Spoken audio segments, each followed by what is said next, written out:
आका आप कौन हो? और ये कहता है आका आप यहाँ से निकलो, मैं कोई इसका जवाब नहीं दूंगा। वो तहसीलदार को कहीं न कहीं राजनीतिक संरक्षण मिला हुआ है, भू माफियाओं से मिला हुआ है। पहले भी तहसीलदार रहे हैं, लेकिन जब से ये 3-4 महीने से तहसीलदार आया है, इसने अति कर रखी है। एमएलए को कुछ नहीं समझता। एमएलए को व्यवस्था का प्रश्न इस पे कर दिया तो सरकार की जिम्मेदारी है कि इसकी जांच करे। माननीय ये क्या बात होगी? आप बचना चाहते?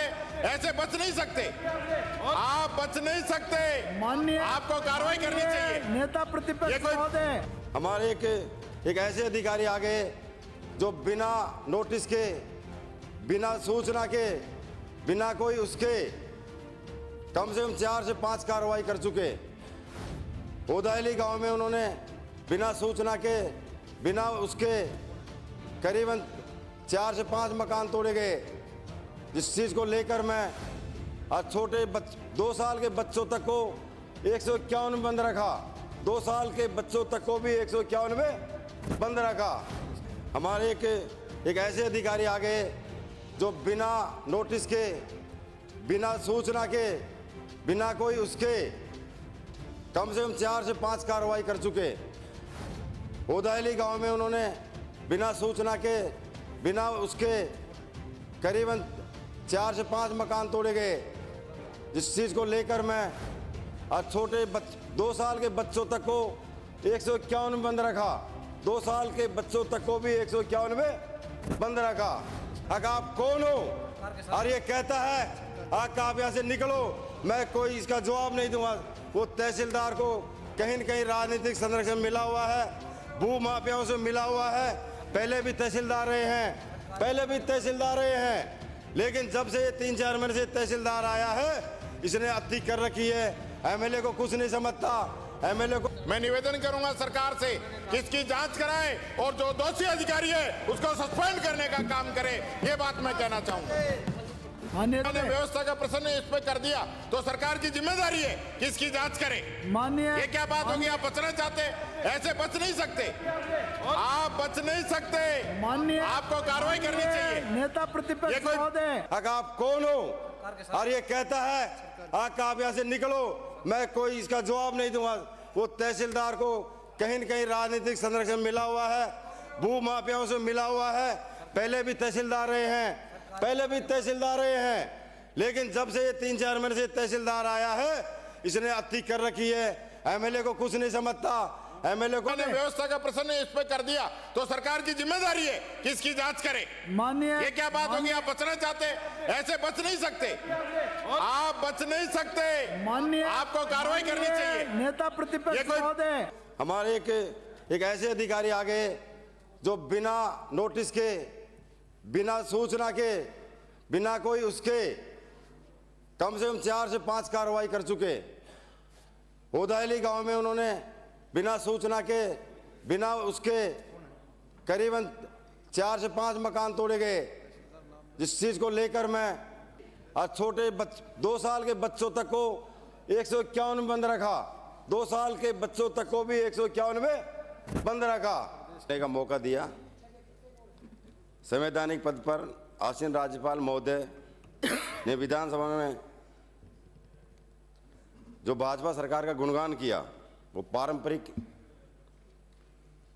है। माननीय राज्यपाल महोदय ने सरकार के पक्ष में इतना कुछ बोला कि जैसे राजस्थान स्वर्ग बन गया हो, लेकिन सच्चाई इससे कोसों दूर है। और इससे भी पता लगता है कि सरकार धरातल से, प्रदेश की जनता से कितना दूर है। अभिभाषण में आपके यहाँ पर आवास देने की बात करी गई, प्रधानमंत्री आवास। मैं आपको अवगत कराना देना चाहता हूँ, जिस तरीके से पूर्व में आपके यहाँ सरकार द्वारा सर्वे कराए गए, वो चिन्हित और अपने लोगों को आवास दिए गए, और वो जो गरीब आदमी जो समझता नहीं था, जिनकी पहुँच नहीं थी, उनको आवास नहीं दिए गए। रही बात उसके बनाने की, दूसरी किस्तें पेंडिंग है। जिन लोगों ने दलालों के माध्यम से पैसे पहुंचा दिए, उन लोगों को तो किस्तें मिल रही है। जो लोग नहीं पहुंच पा रहे वो आज वंचित है। उसके अलावा बहुत एक बड़ी विषय बता दूं आपको मैं, आज एक तरफ तो आप हर गरीब हर उसको आवास देना चाहते हो, और एक तरफ आप हमारे दौसा के अंदर आवास तोड़े जा रहे हैं। 3 से 4 महीने का बता दूं मैं आपको, यहाँ पे हमारे एक ऐसे अधिकारी आ गए जो बिना नोटिस के, बिना सूचना के, बिना कोई उसके कम से कम 4 से 5 कार्रवाई कर चुके। होदायली गांव में उन्होंने बिना सूचना के, बिना उसके करीबन 4 से 5 मकान तोड़े गए, जिस चीज़ को लेकर मैं संबंधित डीएम से मिला, लेकिन डीएम ने भी ज़्यादा इसमें कोई ध्यान नहीं दिया। उसके बाद हमारे एक ज़मीन का मामला ऐसा था जो न्यायालय में विचाराधीन है, उसको भी तर्क पर रखते हुए उस पर भी कार्रवाई करी, और छोटे 2 साल के बच्चों तक को 151 में बंद रखा, 2 साल के बच्चों तक को भी 151 में बंद रखा। उसके बाद कल की घटना है, कल भी दौसा के अंदर मेरे कहीं से निकल रहा था, इतनी भीड़ थी, अगर आप सोच नहीं सकते हो। तहसीलदार बताओ, तहसीलदार इतनी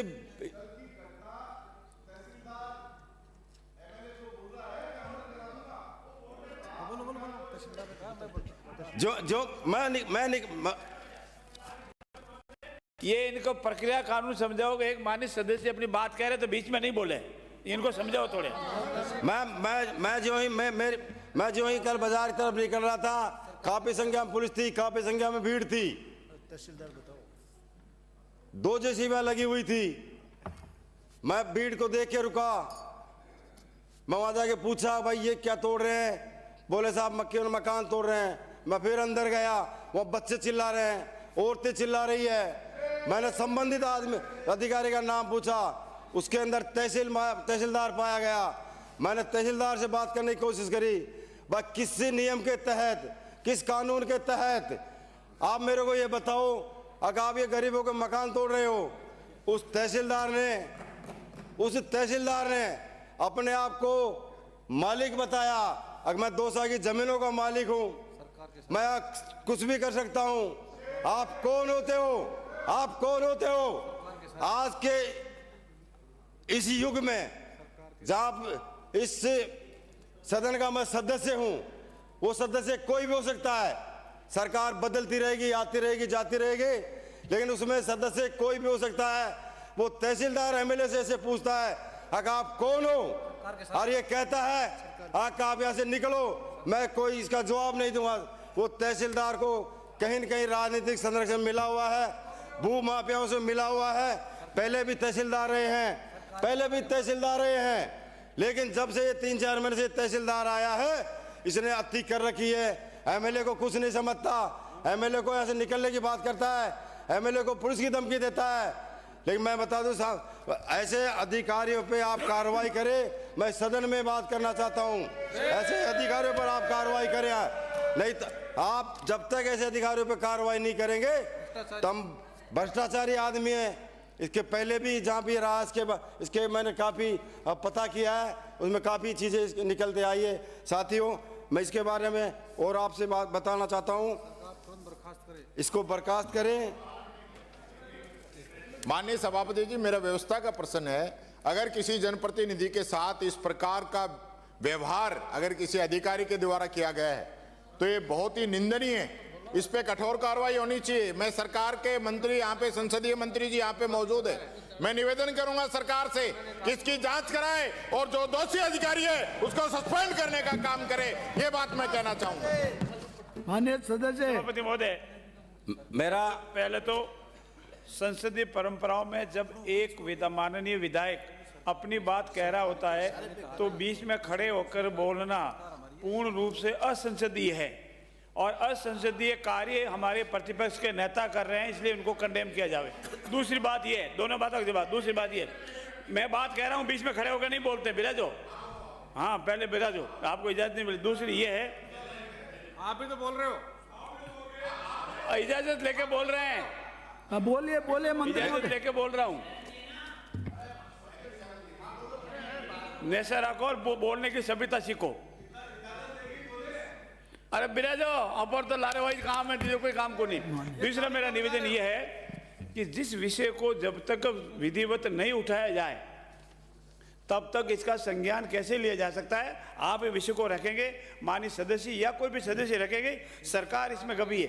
सभी माननीय सदस्यों का मान सम्मान होना ये हमारा प्रथम कर्तव्य है, इसकी पूरी पालना करेंगे। मैं आपको अवगत करा देना चाहता एक हूं। मिनट। माननीय सभापति जी, जिस इजाजत के साथ आप बोले हो ना, उसी इजाजत के साथ मैं बोल रहा हूं। समझ गए? माननीय ये नियम और कानून और प्रक्रिया पक्ष विपक्ष सबके लिए बराबर है। आप अपने लिए अलग कानून मत समझिए, ये विधानसभा 200 विधायकों के लिए बराबर है, ये बात मैं कहना चाहूंगा।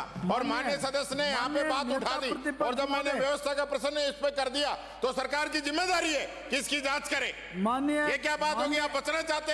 ऐसे बच नहीं सकते, आप बच नहीं सकते।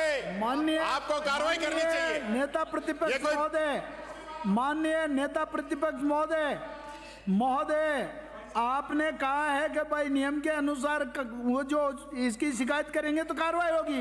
माननीय सदस्य बोलिए।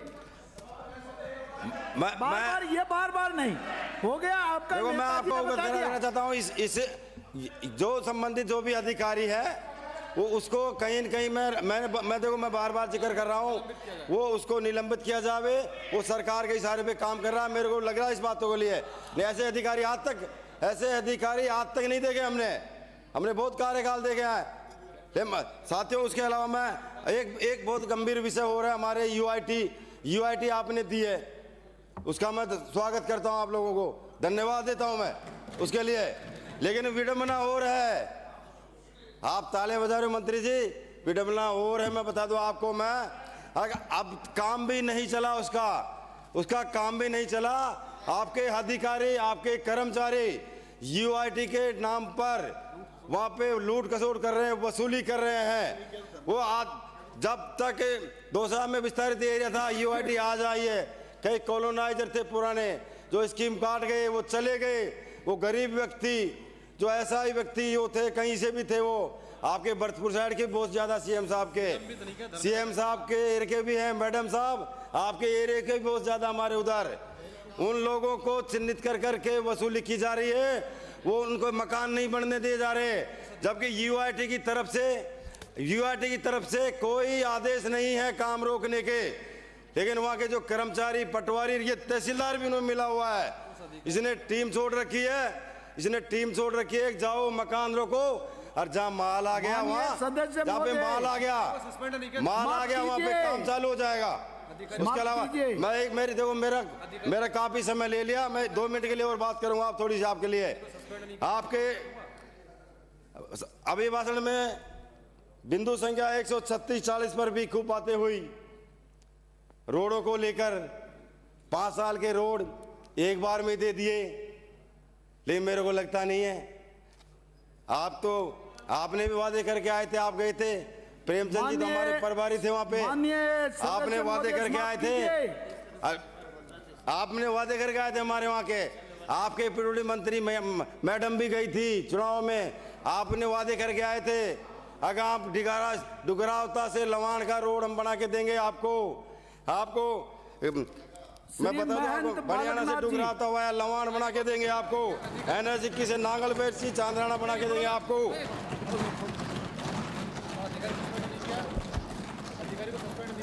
अब उस अधिकारी को सस्पेंड करना नहीं होगा, नहीं तो मैं धरने पर बैठ